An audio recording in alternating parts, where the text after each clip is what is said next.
After having rewatched the Ghosts of Tsushima State of Play gameplay, I got even more interested in this open world samurai RPG, especially the combat looks incredibly deep, and while we did see the two playstyles in action, I really think we've just seen a small bit of what the samurai and ghost are capable of. In this video I want to go in depth on the combat system, what we learned and what you might have missed, and also how the progression system will be completely different than in other games.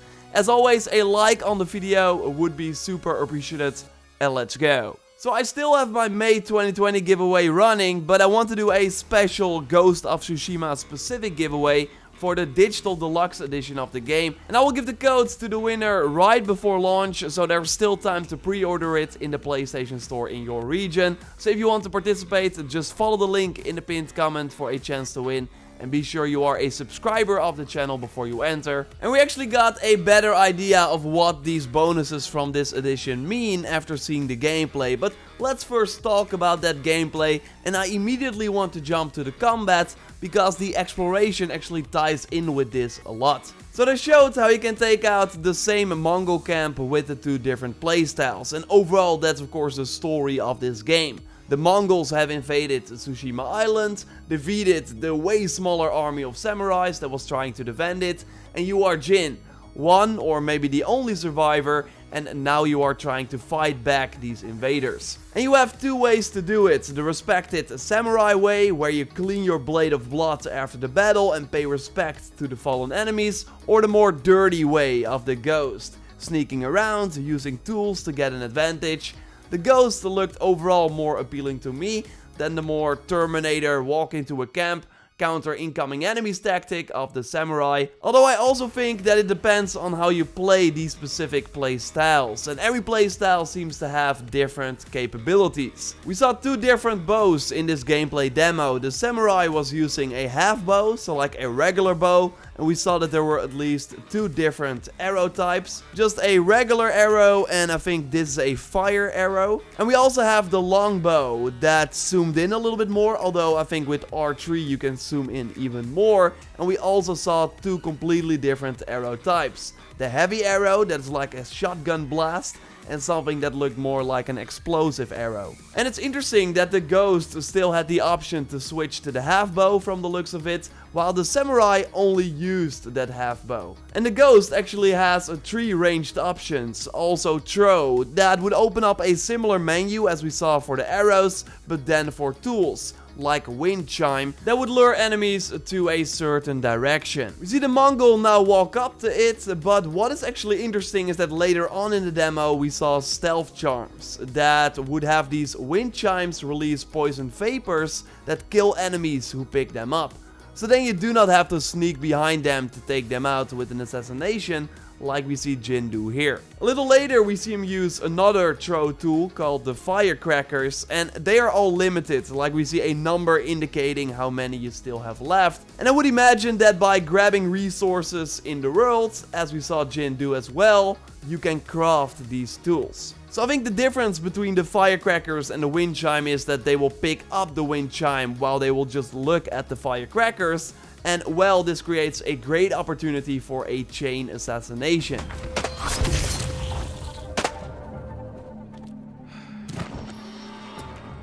And then, when we sneak up to the next enemies, we briefly see the ability called a slaughter appear over the stronger enemy who is more protected. And I think this simply means that you cannot assassinate him, so you can do a slaughter ability instead to deal a ton of damage, but not insta-kill him. Jin chooses to assassinate the other guy though, and we see red outlines likely indicating that if you engage, the other enemies will be alerted.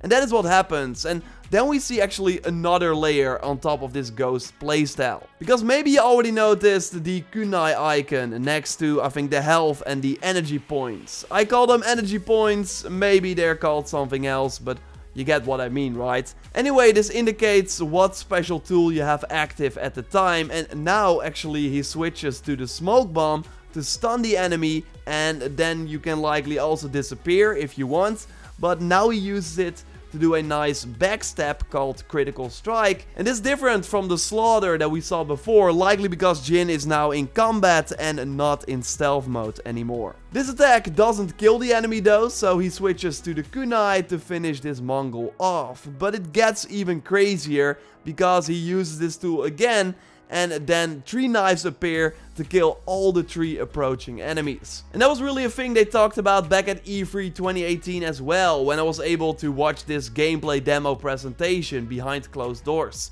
How the enemies should die insanely fast, like realistically fast, from just a few slashes, apart from the more challenging enemies like the chieftain we just saw, and of course many of the bosses. And while I don't think that Jin got hit during the whole State of Play presentation, I do think that if we do get hit, we can die pretty fast, so that we have to be careful. Luckily we got different stances that should help us against the different enemy types, and we saw the samurai playstyle actually switch from the stone stance to the water stance, and there was another one in the menu here that we see briefly too.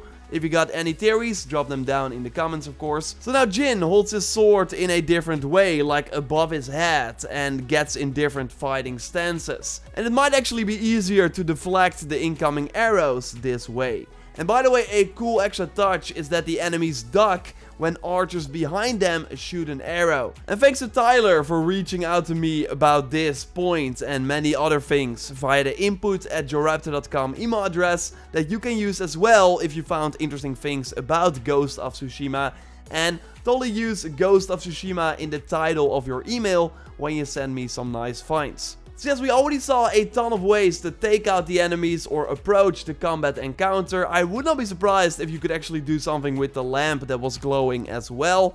But the crazy part is that I actually think that there is quite a lot that we haven't seen yet. Let's again look at these energy or focus points or whatever they end up calling it, because they actually used this one time during the whole State of Play. And that was with the samurai playstyle. After breaking the vents and doing some damage, Jin namely finishes these Mongols off with a very sick slash that actually dismembers the arm of the soldier as well. So now Jin used one of the 9 points, and then actually by parrying again and then later killing the enemy, the points fill again. And we also saw that during the standoff.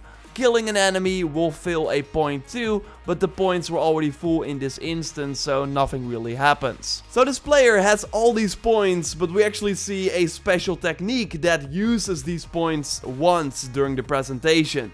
While I can imagine that there are quite a lot of these attacks, including a special L1R1 attack that consumes 3 of these points in one go, but should likely be super powerful. And if we go to the menu, we actually see technique points right here that you can use to learn and upgrade skills. 37, that's quite a lot. And we actually get one already in the deluxe edition, while obviously the rest is earned in the game. And don't worry, I just think that this means that you get a head start, like we saw skill points in a special edition for Spider-Man as well, and in the end you just had more skill points than you could spend. Not sure how we can earn these technique points in Ghost of Tsushima though, but we do know how we can earn extra charm slots. And this gives you some nice bonuses, like slowly recover health while out of combat. We already talked about the wind chime one, and we also have smoke bombs restore 25% of your health. That's actually pretty nice, because I think most of the times you will be using the smoke bomb to run away when you are low health, or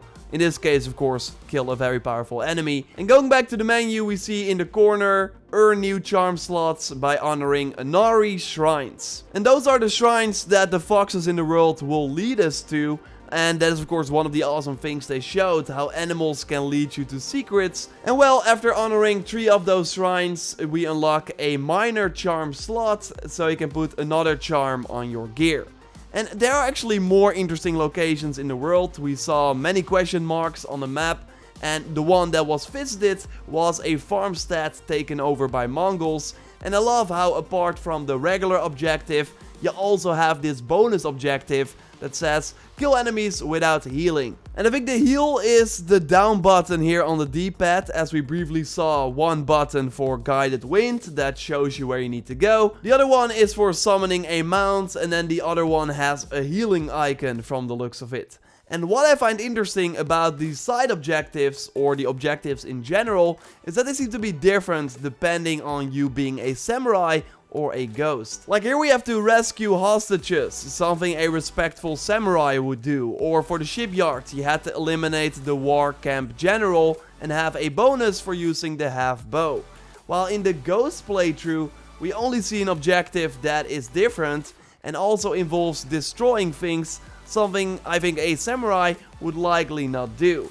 Like we see everything burn in the end as well. So for one, I'm curious if these bonus activities are only for the samurai playstyle, while overall the ghost has just way more tools and possibilities that are just likely a no-go for a samurai because they are seen as way too dirty. The ghost on the other hand can still do everything that the samurai can do from the looks of it, including the stances and even the standoff, as we briefly see as the ghost approaches the camp. So I'm really curious how Sucker Punch wants to make sure that both playstyles have enough options, or is the ghost playstyle the way to go in the end anyways? Because I don't think we have a traditional level system, but a legend system that we briefly see in the world map as well, and Sucker Punch mentions that as your legend grows, you will earn new techniques that transform Jin from the samurai into the ghost. And we see this as a reward as well for completing this farm stat, minor legend increase. So I think that fills your icon right here and maybe causes enemies to fear you in the end, as we see in that gameplay too. So do we just become the ghost like anyways, or do we have a choice in that? I got so many questions about this system, but Sucker Punch promised us that we would see way more before the July 17th release. And I hope we see the narrative content as well, like side missions and just more about the gear, because I think the gear menu was just a sub menu that they showed right now, and they will actually have a page with our armor that they now did not show. Just like the technique page, like how big is that skill tree. And in the black and white footage, we also saw extra points next to the stone stance. Like, what does that mean? I'm sure we will get more answers, and when we do, I will of course let you know here on the channel. So totally subscribe for everything on Ghosts of Tsushima if you haven't already. Like this video to support the channel, and totally check out my live reaction of the State of Play right here, or there might be another Ghost of Tsushima video there that you can watch with other new info. For now though, I will speak to you next time, and goodbye.